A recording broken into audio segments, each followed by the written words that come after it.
সম্মানিত ভিউয়ার্স এবং আমার সামনে উপস্থিত আমার প্রিয় শিক্ষার্থী, সবাইকে জানাই আসসালামু আলাইকুম ওয়া রাহমাতুল্লাহ।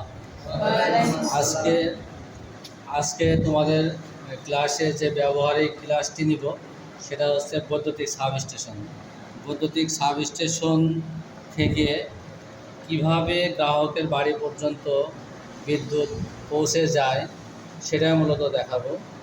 তো এই পুরা সিস্টেমটার নাম কি যেটা দেখাচ্ছি?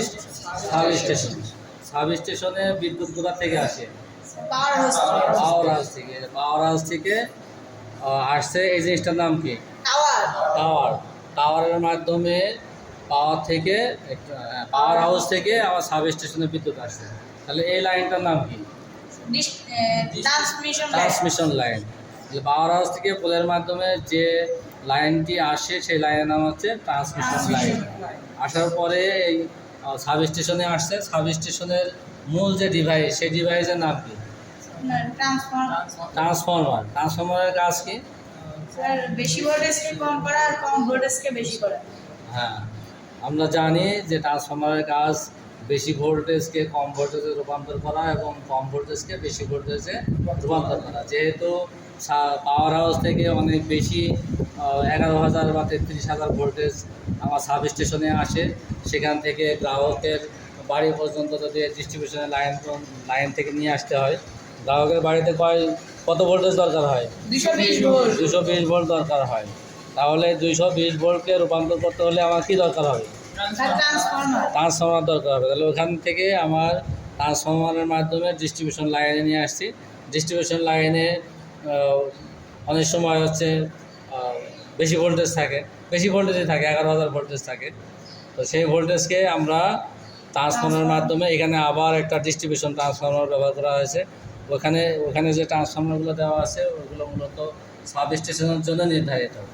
হ্যাঁ, আর ডিস্ট্রিবিউশন লাইনের জন্য আলাদা ট্রান্সফরমার ব্যবহার করা হয়। এই যেখানে দেওয়া আছে, এই ট্রান্সফরমারের মাধ্যমে গ্রাহকের বাড়িতে ব্যবহার উপযোগী যে ভোল্টেজ তৈরি করা হয় 220 ভোল্টেজ, সেটা এই ট্রান্সফরমারের মাধ্যমে তৈরি করা হয়। তাহলে এখান থেকে এই লাইনটার নাম কি হবে?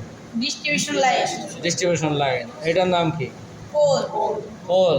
আচ্ছা, পোল আর টাওয়ারের ভেতরে পার্থক্য কি আমরা তখন যা দেখলাম? আকারে বড় আর পোল আকারে ছোট। টাওয়ার তৈরি করতে খরচ হয় বেশি আর পোল তৈরি করতে খরচ হয় কম। আর টাওয়ারে কি লাইন যায়? স্যার, ট্রান্সমিশন লাইন যায় আর পোলে ডিস্ট্রিবিউশন লাইন যায়। আচ্ছা, এই যে ট্রান্সফরমার থেকে বা ডিস্ট্রিবিউশন পোল থেকে গ্রাহকের বাড়ি পর্যন্ত যে লাইনটা যায়, এই লাইনটার নাম কি? সার্ভিস এন্টাস। এই তারটার নাম সার্ভিস এন্টাস। আসে না একটু? এই তারটার নাম, এই যে এখান থেকে গ্রাহকের মিটার পর্যন্ত এই তারটার নাম হচ্ছে সার্ভিস এন্ট্রান্স, তাই না? জি। আর এই সার্ভিস এন্ট্রান্স যে গ্রাহকের মিটারে লাগছে, আচ্ছা এই মিটারটার নাম কি? Energy meter. এনার্জি মিটারের কাজ কি? স্যার, কারেন্ট কয় ইউনিট খরচ হলো কি মানে আমি কতটুকু বিদ্যুৎ খরচ করলাম তার মেজারমেন্ট করার জন্য যে মিটার ব্যবহার করা হয় তার নাম হচ্ছে এনার্জি মিটার। যেখান থেকে আবার একটা আর্থিং করা আছে।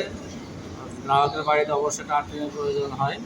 তো এই ছিল মোটামুটি আমার সাবস্টেশন পর্যবেক্ষণ তোমাদের মাঝে উপস্থাপন করলাম। আরেকটু দূরে নাও। তাহলে সাবস্টেশনের মূল কাজ কি, কেন তৈরি করা হয়, এটা আমাদের আসলেই প্রয়োজন কিনা সেটা সম্পর্কে আমরা সবাই বুঝলাম নাকি? আমরা ভবিষ্যতে আরও ভালোভাবে জানার জন্য আমাদের মিরপুর উপজেলায় যে সাবস্টেশন আছে সেটাতে যে দেখে আসবো। এটা জাস্ট মডেল।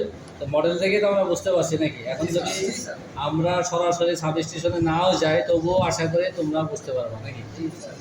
তো ঠিক আছে, আজকে সবাইকে ধন্যবাদ জানিয়ে আজকে ব্যবহারিক ক্লাস এখানে শেষ করছি। আল্লাহ হাফেজ।